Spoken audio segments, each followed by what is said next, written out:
El mieloma tiene una característica bastante particular, y es que generó al inicio de la terapéutica nueva unos cambios importantes en el entendimiento de las transfusiones. Una de las circunstancias que generó inicialmente un ruido a nivel mundial fue la interferencia que estaba generando los nuevos agentes de quimioterapia con las pruebas de los servicios transfusionales que permitían compatibilizar las unidades que iban a ser transfundidas en los pacientes.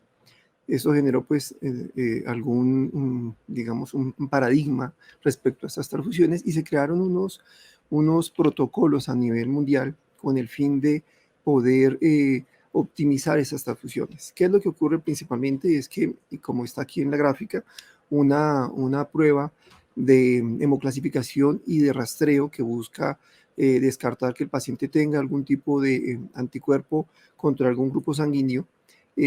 Normalmente, pues, como se ve aquí en la gráfica, en la parte, en la edad de arriba, bueno, acá, digamos, es fácilmente visualizable por la bacterióloga. El problema es que cuando este anticuerpo se une a los glóbulos rojos, eso me enmascara una serie de potenciales antígenos que puede tener o anticuerpos pues, que tiene pegado el glóbulo rojo y después es muy difícil conseguir sangre para compatibilizar a estos pacientes. Eh, este pues es uno de los grandes problemas y es uno de los retos que se presentaron inicialmente cuando empiezan estos medicamentos a implementarse, no solamente inicialmente de manera más infrecuente, ahora pues cada vez de mayor uso. Una ventaja es que esta no me genera una interferencia con los grupos mayores, o sea, con el ABO y con el RH. Eso nos ayuda mucho pues, en situaciones principalmente de urgencia y lastimosamente pues tienen una interferencia que perdura en el tiempo hasta inclusive 5 meses después de que el daratumumab y pues sus hermanos pues ya se han retirado como tratamiento, todavía pueden generarme cierto grado de interferencia. Para entender un poco la problemática, pues traigo aquí una explicación un poco de la inmunogenicidad de los grupos sanguíneos en el sistema humano. Pues recordar que son 38 sistemas. Nosotros normalmente manejamos en la rutina el ABO y el RH, que son solamente dos. Los otros 37, 36 sistemas, pues no los estamos evaluando normalmente y pues cada uno tiene una característica específica al momento de ser transfundido un paciente. Aquí pues traigo pues a colación algunos de los antígenos más comunes de los grupos sanguíneos más frecuentes, en donde pues el ABO pues obviamente es el antígeno o son los antígenos que más relevancia tienen en cualquier transfusión, seguido del D, que es el antígeno más relevante del RH, y pues recordar que el RH, el sistema como tal, tiene 5 antígenos, el más importante es el D, pero está el C minúscula, el E mayúscula, el E minúscula y el C mayúscula. Y ahí hacia abajo están enlistados pues, los más frecuentes que podrían llevar algún riesgo de compatibilizar unidades en una transfusión, con la probabilidad que se puede llegar a tener en generar una reacción adversa transfusional. Esto pues es un poco la comparación de cómo está nuestro grupo de pacientes de mieloma aquí en la institución. Lo comparo pues con evidencia científica principalmente de grupos europeos y americanos, en donde pues no dista mucho el comportamiento de hemoclasificación de nuestros pacientes con el de la literatura normal. Eso hace pues que no tengamos pacientes muy complicados a los que hay que buscarle sangre en algunos sitios difíciles. La probabilidad pues de generar una inmunización pues la traigo acá dependiendo pues la frecuencia con la que uno de estos antígenos puede no encontrarse en un paciente. El más importante pues de estos del RH es el antígeno E mayúscula, que es el que más probabilidades tiene de generar un anticuerpo. O sea, si el paciente no tiene este antígeno E en su superficie del glóbulo rojo, puede hacer un anticuerpo anti-E mayúscula. Luego sigue el C mayúscula, el C minúscula, el KEL y el E minúscula. Y hacia abajo los otros grupos que no traje aquí en referencia porque pues tienen una incidencia un poco más baja. Y pues viene un tema pues de que se crearon unos scores, unas formas de medir el potencial riesgo y definitivamente pues a nivel mundial los que más riesgos tienen después de el ABO y el D del RH, que por fortuna los anti-CD38 no los afectan, es el antígeno E mayúscula del RH, C minúscula, y empiezan ahí a bajar la posibilidad que tienen de generarme algún tipo de reacción transfusional. La guía nuestra nueva, pues que el ministerio publicó en 2018 más o menos, pues obliga o recomienda pues que todos los pacientes que se transfunden de manera crónica se les deba hacer un fenotipo extendido, especialmente para los más relevantes antígenos, que son los del RH, que son el D, el C mayúscula, C minúscula, E mayúscula, E minúscula, y los del KEL. Sin embargo, pues si son pacientes que en verdad transfunden de manera muy frecuente, también recomienda en alguna otra parte de esta norma un fenotipo más extendido que incluya el KIT, el DOFI y el S mayúscula, S minúscula, porque también tiene algún grado de relevancia en la producción de anticuerpos. Entonces hay que definir qué paciente es un paciente que tiene el riesgo de una transfusión crónica. Hay varias publicaciones. Y pues generalmente los pacientes que tienen enfermedades oncohematológicas tienen ese riesgo de recibir múltiples transfusiones en el transcurso de múltiples hospitalizaciones. Por eso estos pacientes de mieloma pueden hacer parte del grupo de pacientes a los que se les debería hacer un fenotipo extendido. Existen una gran cantidad de protocolos que pulularon al inicio digamos, del uso, y eso nos llevó a grandes problemas a nivel de países latinoamericanos, como pues somos nosotros, que tenemos ciertas exigencias, no tenemos todos los recursos pues de los países desarrollados, y nos llevan a tener pues unos limitantes que nos exigen cambiar o crear protocolos propios. Los protocolos pues en general obligan a que el paciente, antes de iniciarle el tratamiento, se le haga la hemoclasificación y el rastreo extensivo, el fenotipo extendido, para saber cómo está ese paciente, cómo es su componente antigénico en el glóbulo rojo, antes de empezarle el tratamiento, antes de tener esa interferencia. De tal forma que si después hay interferencia, yo ya no sé si el paciente tenía un anticuerpo anti-KEL o un anticuerpo anti-E mayúscula, ya al saber cómo era su componente fenotípico antes de iniciar el tratamiento, pues yo podría de una manera más expedita conseguirle hemocomponentes para ser transfundidos de la manera más idónea, llevando mejores desenlaces. Entonces, todos los protocolos te recomiendan que lo más importante es que le hagamos el fenotipo extendido antes de iniciar el tratamiento, porque una vez inicia, el anti-CD38 va a generar una interferencia que nos obliga a hacer estudios con una técnica especial, que pues también eso se depuró en la literatura, y al final nos quedamos con el DTT, una técnica antigua, o sea, no es nuevo, es un químico relativamente fácil de conseguir, pero pues se volvió después difícil, debido pues a que pues dada de repente su exigencia en uso en varios bancos de sangre, que son los que hacen estas pruebas, de repente empezó a escasear, pero ya en Colombia pues se pueden hacer estos métodos en sitios de referencia. Eso también complica un poco, porque si tenemos pacientes en mieloma en ciudades en la periferia, muchos de los bancos de sangre que hacen los estudios tienen que remitir estas muestras pues a Bogotá.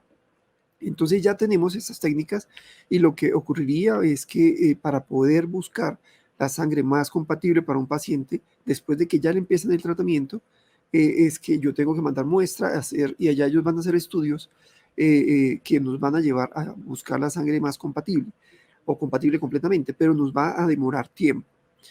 Pues obviamente cuando ya tenemos pacientes que empiezan el tratamiento, tenemos dos tipos de opción. Un paciente que tiene el rastreo de anticuerpos, recuerden que el rastreo de anticuerpos me está determinando la presencia de un anticuerpo contra alguno de los otros 37 sistemas diferentes del ABO. Y si tiene ese anticuerpo, pues tendremos que buscarle una sangre que no tenga ese antígeno. Qué sé yo, si tengo un anticuerpo anti-DOFI, pues tendré que buscar tendré que buscar una unidad que no tenga el DOFI-A como tal. Entonces yo tengo pues que si antes de yo tengo ya un rastreo post negativo, pues digamos que eso me facilita la consecución de estas sangres. Pero si el rastreo pues es positivo, pues el DTT es obligatorio y se va a demorar la consecución de estos hemocomponentes. Ya si es una urgencia, pues la recomendación es que, gracias a que esto no genera interferencia en el ABO, pues yo podría transfundir isogrupo ABO, y como tampoco tiene interferencia con el D, estos que serían los dos sistemas más complicados, el ABO y el del RH, pues podríamos confundir subgrupo ABO-RH con un riesgo potencial de que si el paciente es negativo para alguno de estos antígenos, potencialmente haga una reacción que puede ser, digamos, asintomática, como sencillamente se lo inmunizó, o que puede generar una reacción adversa transfusional, que pues en la literatura, estudiando estos pacientes o pacientes que son transfundidos de manera crónica y que toca transfundirlo de manera urgente, solamente se han encontrado un 3% de pacientes de esos que se van a lo inmunizar, 0,3 van a recibir sangre incompatible. Cuando se habla de sangre incompatible es que, digamos, yo podría transfundir un individuo DOFI-B y él es DOFI-B negativo, pero no necesariamente eso llevó a una inmunización y solamente 0,02% tuvieron una reacción hemolítica tardía. Ninguno de esta corte, de este artículo que se revisó, hizo reacción adversa transfusional aguda, porque recordemos eso ocurre más es con las transfusiones del ABO. Estas son tardías, pues que de alguna manera tienen una dinámica de manejo mucho más, o sea, permite utilizar otras estrategias para que los desenlaces no sean tan perjudiciales. Entonces, ¿qué fue lo que ocurrió al inicio aquí en nuestra entidad y que grafica un poco lo que puede ocurrirle a un país en que no tiene todos los avances que sí pueden tener países europeos o americanos? Inicialmente nosotros, la Fundación Santa Fe, adoptó el protocolo Barcelona. Barcelona pues es uno de los líderes mundiales en inmunohematología, que obligó pues a que nuestro paciente hiciera se le hiciera el fenotipo extendido de 6 sistemas y luego teníamos que buscarle sangre compatible a los 6 sistemas. Eso obligó a que una unidad se tuviera que más o menos como unas 200 unidades, hacerle la búsqueda en 200 unidades para conseguirle una unidad.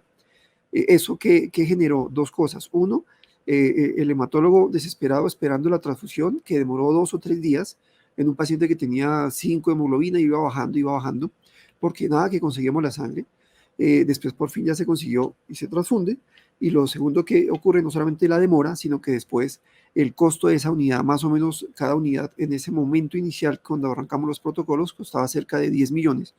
El solo estudio, que después generó todo un gran problema porque pues es una unidad, y pues los pagadores pues obviamente van a hacer un estudio muy acucioso de por qué costó tanto una unidad. Eso pues lleva riesgo al paciente, enfocándonos más es en el riesgo, que demorar 2 o 3 días el conseguir una unidad a un paciente que tiene 4 o 5 hemoglobina no es la tolerable, y nuestro modelo pues lo modificamos. Entonces nosotros definimos algo así como el protocolo Santa Fe, en donde primero revisamos el estudio fenotípico de todos nuestros pacientes, descubrimos pues que el riesgo estaba más enfocado en el RH. Por eso a todos nuestros pacientes pues les hacemos la hemoclasificación convencional del ABO y del RH. Si el rastreo es positivo, pues se le hace la identificación. Por fortuna en nuestros pacientes hasta la fecha ninguno ha dado rastreo positivo, o sea, pero sí se enviaría a identificar y se le hace el fenotipo extendido del RH y del KEL, que eso lo puede hacer cualquier servicio transfusional. No hay que mandar esa muestra a un banco de sangre de alta complejidad. O sea, esto si tenemos un paciente en una ciudad intermedia se podría hacer. Y bueno, también se le puede hacer el CUMS. Y de allí uno analiza el riesgo del paciente. O sea, si digamos tenemos un paciente que es homocigoto para E minúscula, y como sabemos que el antígeno que más riesgo tiene de producir anticuerpos es el E mayúscula, este paciente, si necesita una transfusión, deberíamos transfundirlo con sangre que solamente tenga antígeno E minúscula, porque es el que más riesgo tiene de hacerse de generarse una aloinmunización y después conseguir sangre se va a complicar. Entonces, cuando se da la orden de transfusión, nosotros en el servicio transfusional, pues hacemos primero el rastreo de anticuerpos. Si el rastreo es negativo, hemos tenido ya experiencia de que a pesar de que se retiró el medicamento hace poco, el paciente ya se negativiza. O sea que la literatura nos dice que se demora 5 meses, pero en la experiencia nuestra, la verdad, hemos visto que pacientes se negativizan relativamente rápido.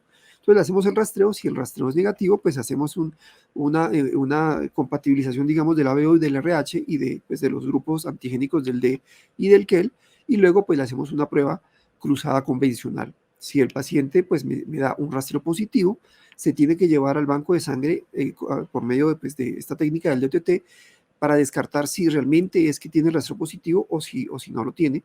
Digamos que todos los que hemos mandado allí, pues que no son muchos, la verdad, todos nuestros pacientes han llegado antes de inicio del daratumumab, del anti-CD38. Solamente por ahí recuerdo unos 2 o 3 pacientes que, pues, que por alguna u otra circunstancia ya han empezado el medicamento, entonces envían a estudio con DTT y pues todos dieron el rastreo negativo. Ya entonces uno hace la misma tecnología, pero como no la podemos compatibilizar, porque por compatibilizar genera interferencia, nosotros utilizamos la prueba de compatibilidad en fase salina, que también está estandarizada a nivel mundial. El realizarla, no tendríamos que hacer otro estudio complementario complejo y se puede transfundir sin ningún tipo de problema. Pero pues si después del DTT da positivo, pues ahí sí ya toca identificar, todo eso ya lo tiene que hacer un banco de sangre con reactivos específicos y buscar su sangre. Nosotros en este momento pues tenemos un protocolo, un flujograma que estamos cumpliendo, pero una de las, y por eso digo que es un paradigma que tenemos que empezar a romper. En nuestra experiencia pues tenemos un volumen de pacientes importante, hasta el momento que tengamos allí referencia por ahí, uno o 2 pacientes se han transfundido. Y ese paciente o 2 pacientes que se han transfundido solamente han recibido una unidad. De tal forma que el paciente de mieloma probablemente no sea un paciente que se transfunda de manera crónica. O sea, es un paciente que no debería ser candidato a hacerle el fenotipo extendido. Podríamos manejarlo solo con el fenotipo del RH y el KEL, porque no se está transfundiendo de manera crónica. Digamos que esto es una advertencia que tenemos, porque cuando en alguna otra entidad uno puede hacerle todo el extendido, pues es muy costoso, demorado, no lo hace todo el mundo y podríamos generar una barrera para los pacientes al momento en que ellos se animicen y requieran una transfusión de urgencia. Pues la verdad, no hemos tenido una experiencia de pacientes que requieran múltiples transfusiones. La verdad, no transfusión se parece pues como un paciente convencional, no un cohematológico, sino un paciente que tiene pues otra patología convencional, y pues el componente antigénico lo único que nos genera es una alerta con el antígeno E del RH, el E mayúscula del RH, y de resto pues creo que no nos ha generado una gran complicación este tipo de protocolos. Muchísimas gracias por la invitación.